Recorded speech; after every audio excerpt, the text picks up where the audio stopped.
Yes, the Anchor Borrowers program. I want to look at the success of the Anchor Borrowers program, not through the amount of money disbursed and so on, but the effect it had.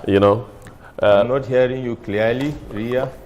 No, this is a Toma. Are you hearing me better now? Itoma, sorry. Yeah, Itoma, I can hear you now, Itoma. Go ahead. All right. I said I don't want to look at the Anchor Borrowers program, the success story of the Anchor Borrowers program from the amount of money disbursed. Sorry, but for the effect it had. For example, rice moved up from 3.9 million metric tons to 5.0 million metric tons, and same with maize. It was successful.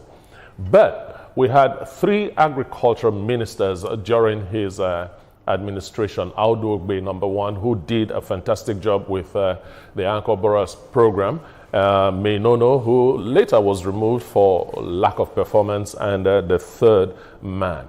Do you think if Audu Ogbeh had handled the farmer header issues a little bit better and he was retained as Minister of Agriculture, it would have been better results?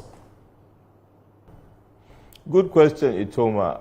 And I totally agree with you. The right production capacity of Nigeria increased, but more importantly, I remember, somewhere, I think around 2022 or so, there were so many bumper harvests of rice by rice farmers around the value chain, the rice belt in Nigeria. They were all celebrating the bumper harvest and the fact that they were able to take home not just rice, and they were able to sell and make money and put in storage. So I totally agree. It was a very fantastic project, and it was able to add value. No doubt about that. We reduced our rice bill, import, and we're able to, maintain production and feed ourselves, which should be, sustained going forward, because sustainability is key.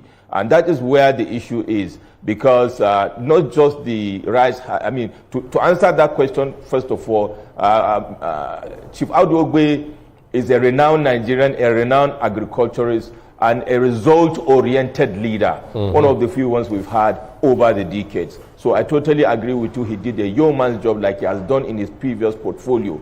And that is the problem with what I call the leadership value chain in my book, Itoma. Leadership is a continuum, and it is a chain reaction. Leadership is not a function of a focal leader. One guy will just wave a magic wand and voila, everything happens. We need to understand that a leader is a product of a leadership value chain. And the output of that leader is a result of the input of the leaders within the value chain. And that is why we saw what happened with the subsequent ministers that came on board that actually reduced the impact of what Chief Audu Ogbeh did.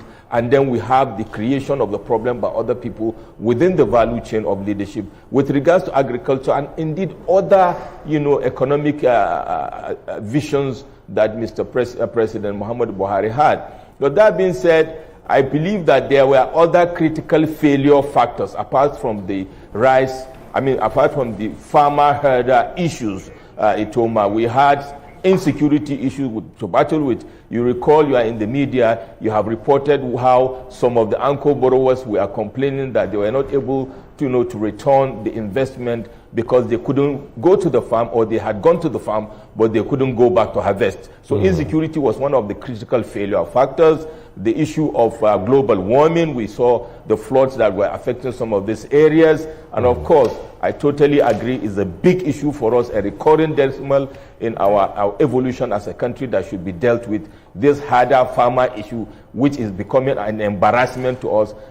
We should see, a presidency or a leadership dealing with this once for all. I'm happy that President Bola Ahmed Tinubu has created the Ministry of Livestock to deal with this issue, but more importantly, the social part of it and the political part of it are very crucial. The Ministry of Livestock will deal with the value chain, but the political and the social aspect of it should be eyeballed from a sincere honest perspective to deal with this issue. Mr. Yusuf. Otherwise, not just in terms of rice production, but the entire agri-value chain will be completely disrupted. Mr. Yusuf, if you can hear me, we need you to quickly hold your thoughts. We need to go on a break. When we return, we'll begin to look critically at some of the issues that you have spoken about.